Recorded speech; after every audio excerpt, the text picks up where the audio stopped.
Through this series, we've been talking about the realities we are facing in our world today. We've talked about mental health, anxiety, and depression. We've talked about how we handle life when it's not going as we had hoped and planned, about grief, sorrow, and suffering. With all of this in mind, today we're going to ask the questions, where do we go from here? Is there a hope for the future? And where do we find comfort when life is difficult? Comfort matters a lot when it comes from someone who understands what we're going through. I remember years ago when my grandpa passed away. It was unexpected and devastating. I remember leaving the hospital after he had passed, knowing I would never see him again. And walking out of the hospital, down the halls, I walked past people who didn't know or understand, and it felt so lonely. That night, I called my childhood best friend. In the darkness and the sadness that I felt, I knew I wanted to talk to her, because she was someone who not only knew my grandpa, she had also lost her grandpa years before. And I knew she would understand in a deeply profound way what I was going through. When life gets tough, it's easy to feel alone. Like we're the only ones who have ever experienced what we're experiencing, and no one else could possibly understand. Even though people tell us God is with us, it can still feel like we're going through life all alone. When your friends turn their back on you, when you don't make the team or pass the test or get the job or win the award, or when someone says something hurtful or your family is struggling, or when you lose the people that you love. When life is difficult, we might wonder, why would God let this happen? Should I just give up? Is this all worth it? And Jesus understands what it's like to ask questions like these. Jesus is a man of sorrow and is familiar with grief. You don't have to put on a show to be a real Christian, because it's not about having a sparkly life that everybody wants. It's about having a relationship with a God who understands your darkest moments. It's about knowing that He is there with you. When we look at Jesus' life, we see that He is someone that understands the difficulties we face. Matthew chapter 4 shares a story of Jesus facing temptation. In Matthew 4, verses 1 to 11, it says, Jesus was led by the Spirit into the wilderness to be tempted there by the devil.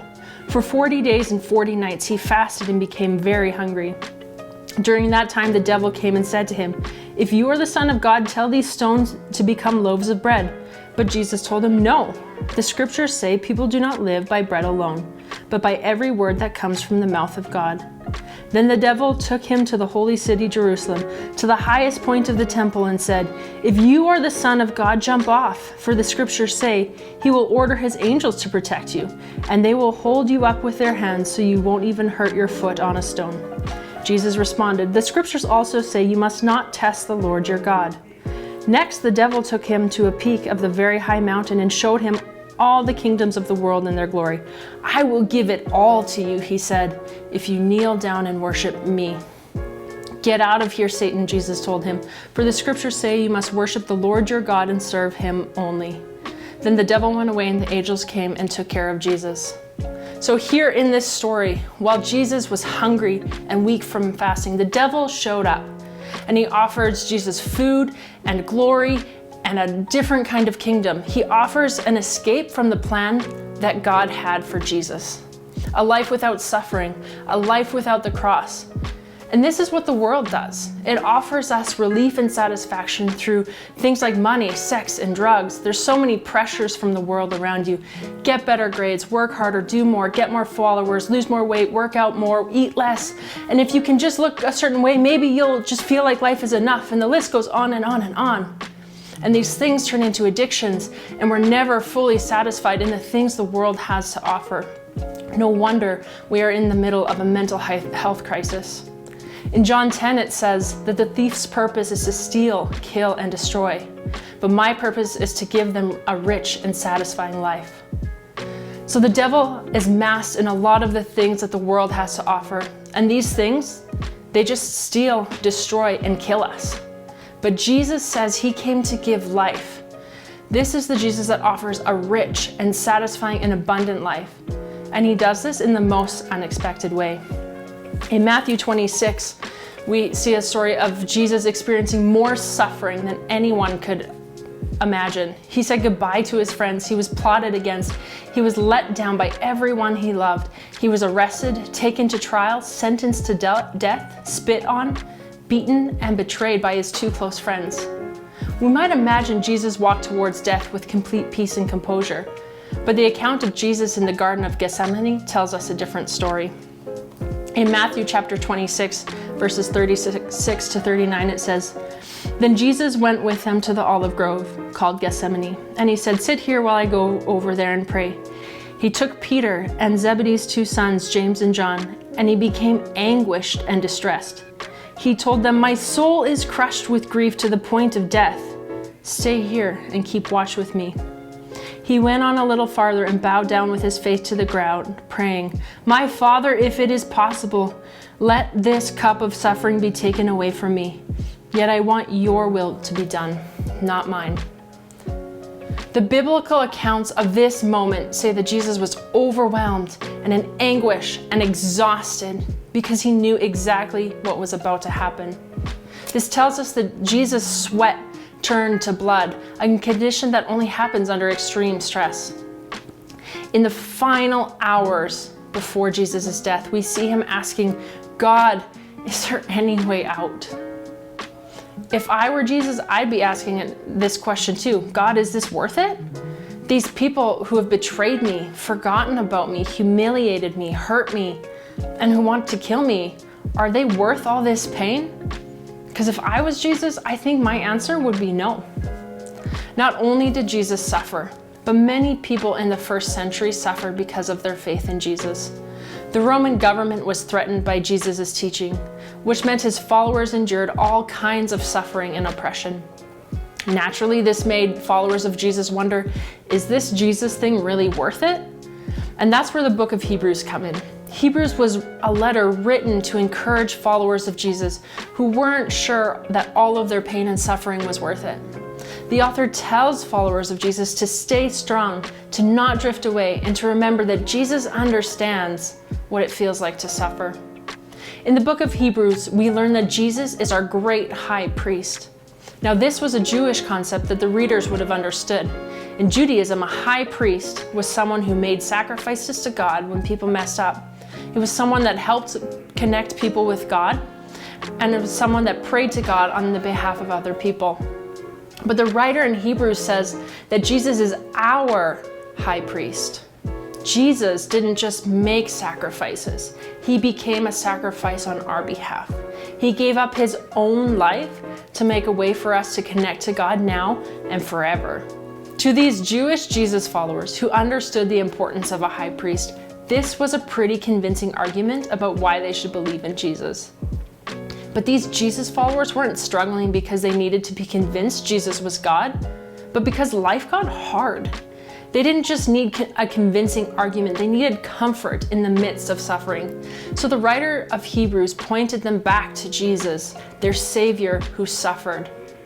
The writer of Hebrews reminded them that Jesus understands what it's like to have a close friend turn their back on you, or feel like everyone hates you, or lose someone you love, or be tempted to do what you know is wrong, or be rejected or hurt so much that it makes you question God.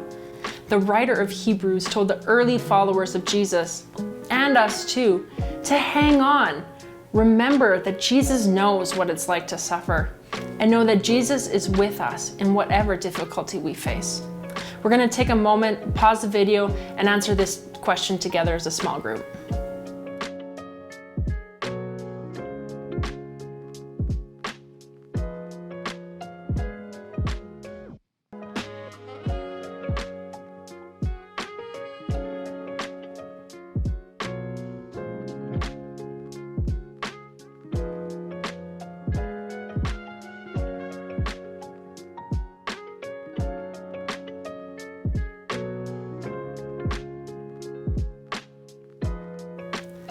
We've already said that comfort matters a lot when it comes from someone who understands what we're going through.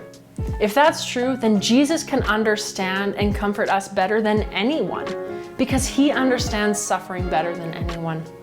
When life gets hard, one of the reasons we can hold firmly to Jesus is because he understands exactly what we're going through, and he's with us every step of the way. So is it worth it? When Jesus stared death, torture, humiliation in the face, he decided, yes, you are worth it. And if following Jesus ever gets hard and exhausting, and it might, Jesus is worth it too. Life isn't easy. Following Jesus isn't easy. There might be days when you want to give up. But on those days, I hope you remember that God is with you and understands you, because the Jesus who suffered suffers with you. When we look at the life of Jesus, we were reminded that we are loved by a God who doesn't just understand our pain in theory, but in experience. It doesn't matter how extreme your suffering is or isn't, Jesus understands. Whether it's a tough class, a difficult relationship, or something much more painful, Jesus understands. Sometimes experiencing pain and suffering can make us feel far from God. But what if we decided to see pain and suffering as a way to get closer to God? What if everything hard we face is an opportunity to know Jesus better? Are you disappointed, stressed out, lonely, afraid? Jesus knows what that's like. What if instead of asking, God, why did you let this happen to me, you ask, Jesus, when did you feel this way? So where do we go from here? Psalm 42 reminds us that when we're discouraged, when we're sad, we can put our hope in God. In Psalm 22, we're reminded that Jesus, when he was on the cross, in the place of suffering, and in the place where he felt so far from God, he still proclaimed hope, and he quoted that psalm.